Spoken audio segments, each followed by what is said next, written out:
Hola, hola.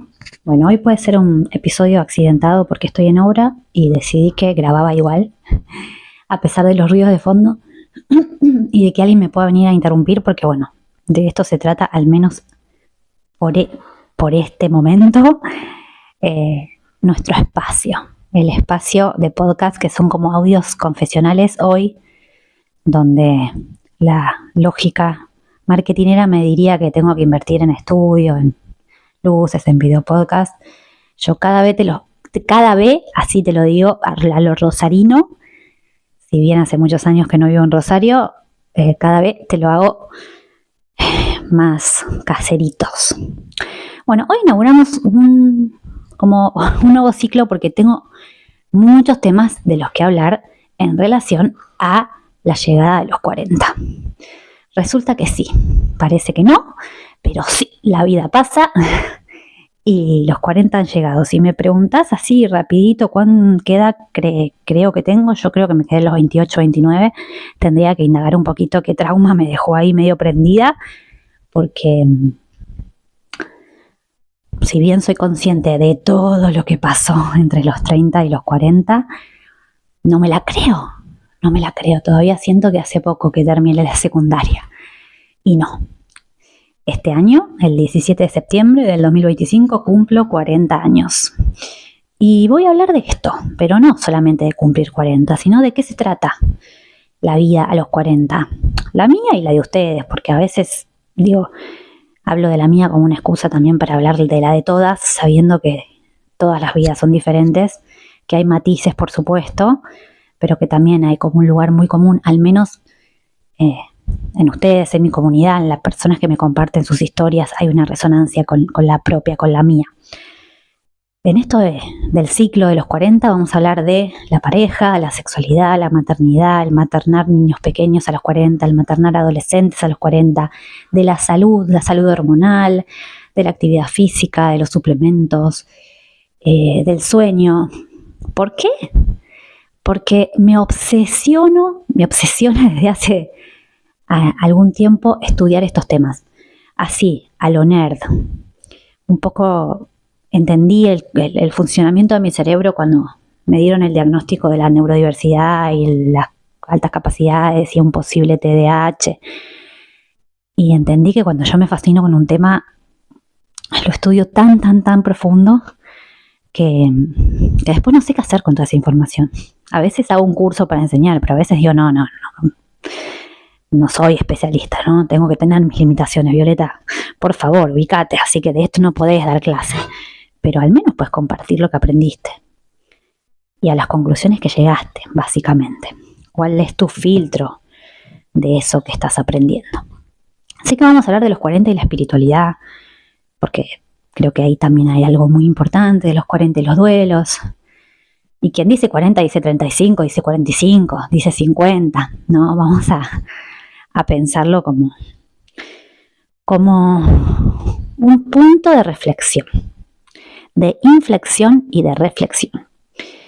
Y hoy, pensando en los 40, me puse a pensar cómo llego a los 40, y si bien tengo muchas cosas para decir al respecto, quise hacer foco en el lado luminoso o en los recursos, en aquello que tengo como herramientas que nadie me puede sacar porque tienen que ver con mi recorrido, con haberlo sufrido todo, con haberlo pasado todo. Y cuando digo todo, por supuesto no es todo, pero es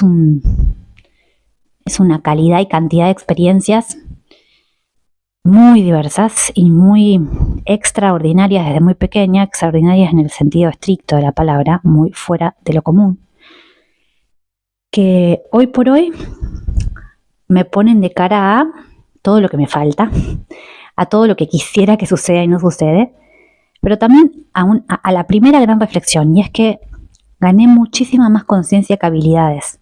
Mi frustración, eso que ustedes notan como pesimismo, como mirar el lado B, como hacer foco en lo que falta, en mi discurso.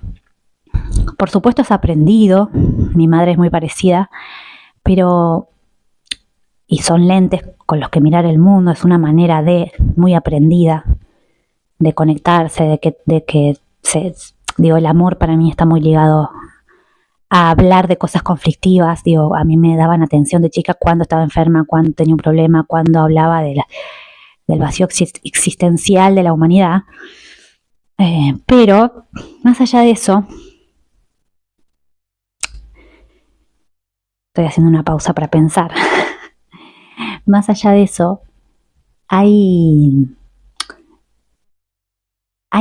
una brecha grande, muy grande, cada vez más grande, entre mi capacidad de darme cuenta de lo que no sé y mi capacidad de saber. A ver, ¿cómo lo explico?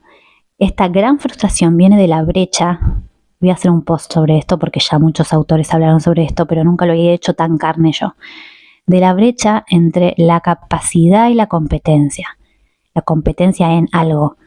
Tengo una conciencia mucho más grande que hace 20 años, o sea, una conciencia muy grande, como si fuese un ojo gran angular, un ojo de pez, en el que soy bastante consciente y cada vez más de lo que pude y de lo que no pude, de lo que tengo y de lo que no tengo, de lo que no sé hacer, de lo que podría haber hecho de la cantidad de cosas que me gustaría saber hacer y no sé hacer, de mis torpezas, de mis respuestas impulsivas, de mis lugares oscuros, de mis heridas que no terminaron de cerrarse, ni sé si se cerrarán, de mis miedos, de mis potencialidades, de mis posibilidades, de todo lo que yo podría haber hecho tomando otras decisiones y sé muy claramente cuáles son.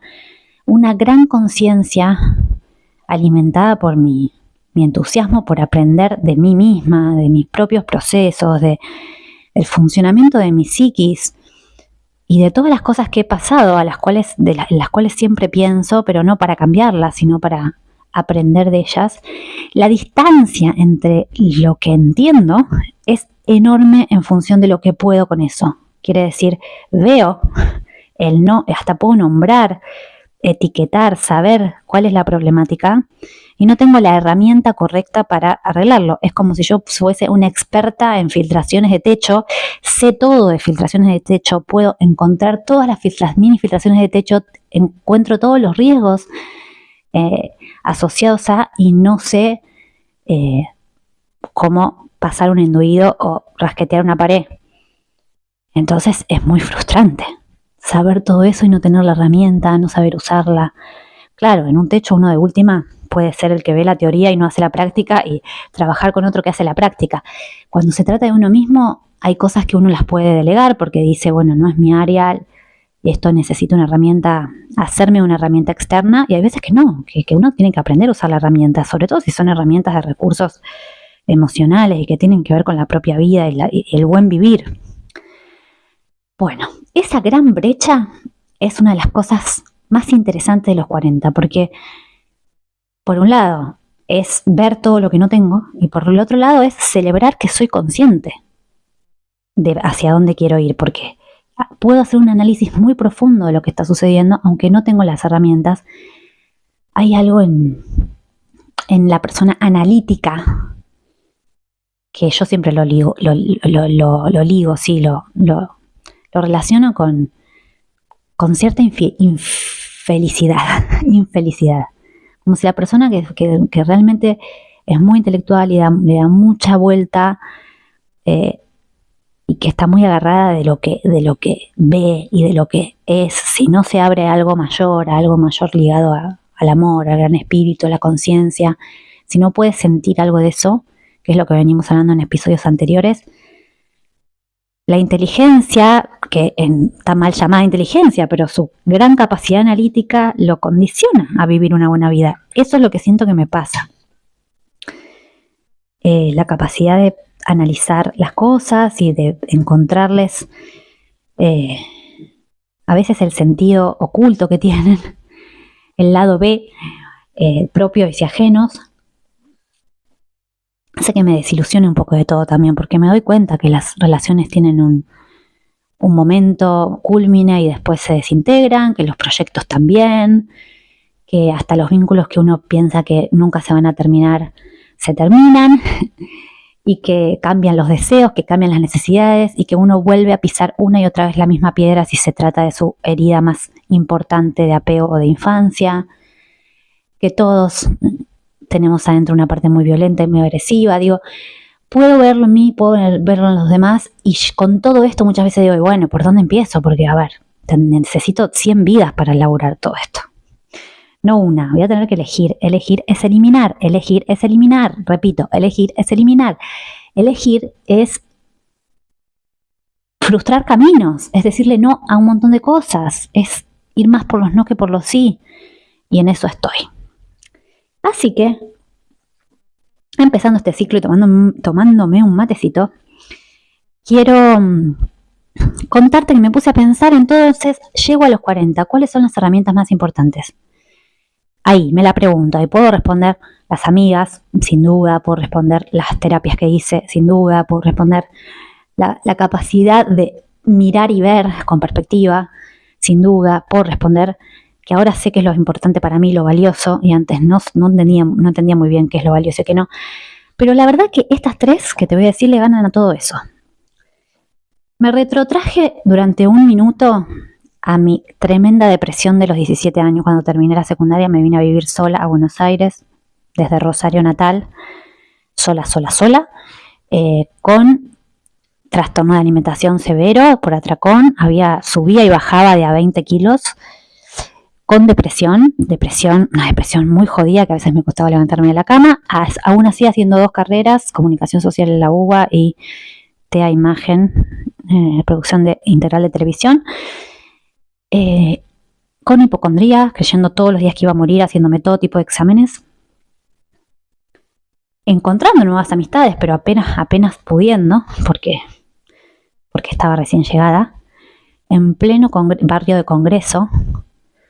Llegué un 1 de diciembre, Día Internacional del HIV, me acuerdo perfecto, de 2003, y no estaba nada bien, nada bien. Pero para ese entonces yo ya contaba con 2 cosas muy importantes, que son 2 de las 3 cosas que me salvaron la vida.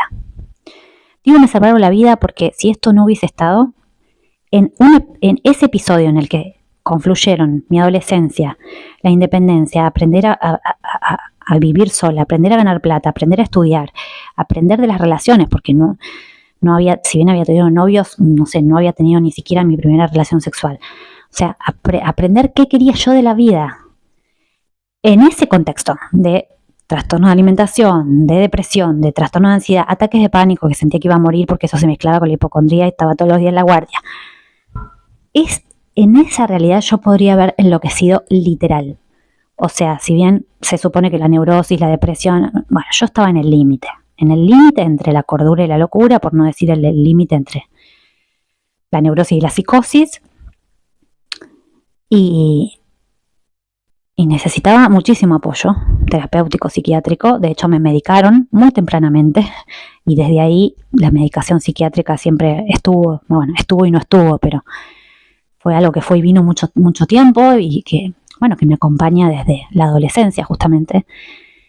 ¿Qué 2 cosas me salvaron la vida a ese entonces? Dos cosas que hizo mi madre en principio, y a mi madre que siempre la critico, por estas 2 cosas le agradezco. Una, y acá empiezo a hablar del lado luminoso de la maternidad, de su maternidad. Una es criarme en la verdad. Yo era una hija preparada para el secreto, porque soy el secreto, porque era el secreto, porque mi mamá era la amante de mi papá y porque se supone que la gente no sabía que yo existía, que era la hija extramatrimonial. Todo esto ya lo conté en el podcast, si querés conocer más sobre la historia. Lo conté en Basta de Repetir la Historia Familiar, lo conté en Ensambladas, lo conté en este podcast en varios episodios. Y bueno, fue difícil, es difícil ser el secreto. Mi mamá decidió decirme la verdad desde muy chica, que existían mis hermanos, que mi papá tenía otra mujer, que en algún momento me iba a integrar a esa familia, y todo fue respondido con la verdad, menos una cosa que hasta el día de hoy me la acuerdo, que era muy chiquita y me dijo que mi pediatra se había ido a vivir a no sé dónde y no, era que se había muerto. Yo le decía al papá doctor, me enteré unos años después y me costó mucho perdonarla por eso, pero me costó perdonarla en el contexto de que nada de lo demás era mentira. Entonces, ¿cómo me vas a mentir a mí? Que a mí no se me miente, ¿no? Y a mí no se me miente, y esa cosa de niña medio autoritaria y también sobreadaptada, creyéndosela que es una adulta más, pero también llena de inseguridades, es producto de una madre que dijo la verdad. Que cuando tenía miedo dijo tengo miedo, que cuando estaba angustiada dijo estoy angustiada, que cuando estaba depresiva, no sé si no lo nombró, pero se abrió y se notó, y que hizo que no le tema a las emociones, que no le tema a la angustia, que no le tema a no cumplir con las normas sociales, que no le tema a ser distinta. Y otra de las cosas que hizo mi madre es legarme un regalo enorme, que es que estuve bastante libre de mandatos. Uno nunca está libre de mandatos. A ver, mi madre me legó el mandato de ser buena persona, de nunca robar, de tratar de que la gente me quiera, de hacer lo posible para que los demás estén bien, y eso es una manera de cuidarse porque entonces los demás no te van a maltratar. Pero el mandato de la mujer que tiene que ser madre, o que tiene que estar en casa, o que tiene que hacer tal o cual cosa en una pareja, o la mujer que tiene que estudiar esto o lo otro para tener un lugar en el mundo, no estuvo tan presente. Yo sentí mucha libertad y mucha autonomía desde chica para ser quien quería yo ser. Y bastante apoyada en eso. Yo quería, ser actriz, ser Grecia Colmenares en Más allá del horizonte. Hasta ahora no pasó, pero vine con ese sueño a Buenos Aires. Y ella apoyó que estudie astrología, apoyó que estudie modelaje, apoyó, por más de que había una cosa que a mí me decía, a mi mamá le gustaría que yo le lleve el título universitario, porque ella tuvo título universitario a los 22 años, pero apoyó y confió. Y eso era un gran regalo, porque yo realmente tenía la libertad de construir una Violeta, la que quisiera, y que estaba bien como era yo, por más de que fuese distinta a todo, extraordinaria. Un amor incondicional, un amor que nunca fue sacado, el de mi mamá. Mi papá sí, mi papá me dijo, si vos haces esto o aquello, no entras más a mi casa. Mi mamá fue un amor incondicional, nunca un pero para que yo cuente o no cuente, o sea, siempre pude hablar, decir. Así que fui criada con ella, sin secretos y libre. También fue un problema, porque tanta libertad, tanta falta de límites, tanta autonomía es problemática, sobre todo para un niño y un adolescente. Y ahí es donde vino la tercera cosa que me salvó la vida. Yo necesitaba estructura, necesitaba límites, necesitaba de verdad una autoridad interior. Necesitaba salir de la mirada de la lástima por mí misma, que yo era tan distinta, que yo era tan pobrecita, que yo era con tantos síntomas físicos, que yo era tan depresiva. ¿Qué fue la tercera cosa que me salvó la vida? El lado luminoso de mi propia maternidad. Ser madre a los 21. No hubo nada más. Fue asfixiante el puerperio, pero no hubo nada más acomodador, no sé cómo decirlo. No hubo nada más justo de justicia en mi vida que ser madre joven. No fue apresurado para nada, yo lo soñaba como una manera también de tener aquello que no había tenido de chica, ¿no? La familia. Pero fue increíble porque me dio una organización, un orden del tiempo, mi propia profesión, porque ahí entendí que yo me quería dedicar a algo de servicio, que quería hablar con otras madres. Me dio la red de amigas que eran justamente otras madres, la tribu. Me dio la vocación de acompañar a otras madres en esa situación. Me dio proyecto de vida. Me dio, no me dio lo único que quería que me dé, que era esa sensación de quitarme la soledad, de sentir que por fin un amor iba a ser para siempre. Que eso es algo que sí que se siente, pero que no reemplaza, no te cura el daño interior, la herida de apego ansioso. No, al contrario, no te hace sentir menos sola la maternidad, pero te da una estructura, una organización del tiempo, una jerarquía. En menos tiempo haces mucho más, porque es realmente ordenador. La maternidad es ordenadora de prioridades, es ordenadora de deseos, es ordenadora de necesidades, es un duelo en sí mismo, es aprender de la vida y de la muerte desde muy temprana edad. y es sacarse un poco del centro. Más allá de todo lo que negativo, de lo que siempre hablo de la maternidad, hoy quiero hablar sobre eso, sobre la maternidad como una forma de estructurarse, de entender hacia dónde quiero ir, porque obviamente están ellos y cuando están ellos es más fácil. ¿Qué es lo importante de la vida? ¿Hacia dónde? ¿Cómo? ¿Cuándo? Y eso para mí me evitó la locura. Si yo quedaba perdida en la propia mirada hacia mí misma de todo lo que no podía, de todo lo loca que estaba, de lo que me iban a elegir o no me iban a elegir, cambié esa realidad en 1 o 2 años por estar eligiendo jardín, ver cómo era esto de dar la teta, juntarme con otras madres a contar nuestros miedos acerca de lo que les pasaba a nuestros hijos. Bueno, fue hermoso, realmente fue hermoso, fue doloroso, pero fue hermoso. En ese momento la maternidad estaba antes que todo, y después apareció el rumbo laboral y empezó a tomar como mucho protagonismo en mi vida. Y entonces después, claro, las otras maternidades, la de Oli y la de Cairo, fueron más difíciles porque yo tenía que acomodar mis ganas de hacerlo bien y de darles mucho amor a esos hijos con mis ganas y mis proyectos laborales que realmente tienen mucho de mi energía porque son las cosas que me enamoran de verdad, las que más me enamoran, más que la maternidad, más que mis hijos. Y eso no me hace sentir peor madre porque sé cuánto los amo y sé que si fuese por mi deseo laboral yo ya no viviría en Argentina.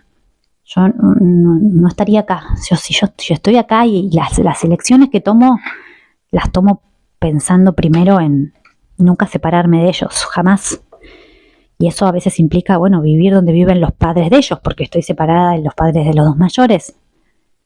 Entonces mis decisiones a partir de la maternidad empezaron a tener que hacerse en función de la realidad de otros. Pero bueno, de eso se trata también, el desafío de amar. Y estoy muy orgullosa de que tenga un lado tan luminoso y que la maternidad de alguna manera me haya definido como mujer, pero no en el sentido que la gente piensa que hay que ser madre para realizarse. No, para nada. Para mí fue una herramienta hermosa de salvación y no fue mi hija quien me salvó, es el rol. No quiero ponerle ese peso a mi hija, no me interesa, pero realmente es la mejor decisión que tomé en mi vida, tener esa hija a los 21 años.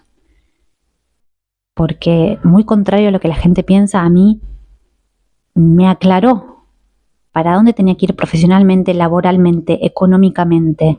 No dejé de ser nada por ser madre, al contrario, fue como el impulso que necesitaba para decir yo soy rara, pero yo estoy en la vida, yo estoy en el mundo. Y más importante que yo sea rara es que tengo una hija. Bueno, hermoso. Nos vemos en el próximo capítulo sobre los 40. Y bueno, ahora estamos empezando un grupo de acompañamiento terapéutico que se llama Aloha, que voy a coordinar yo por 4 meses. Va a ser por Zoom los martes a la tarde y vamos a ser 15 mujeres explorando partes de nosotras mismas, aprendiendo, buscando recursos, trabajando lo que nos duele. Así que si lees esto y estás a tiempo porque empezamos el 5 de agosto y te querés sumar, ahí te espero. Gracias siempre por estar y por acompañar. Beso gigante.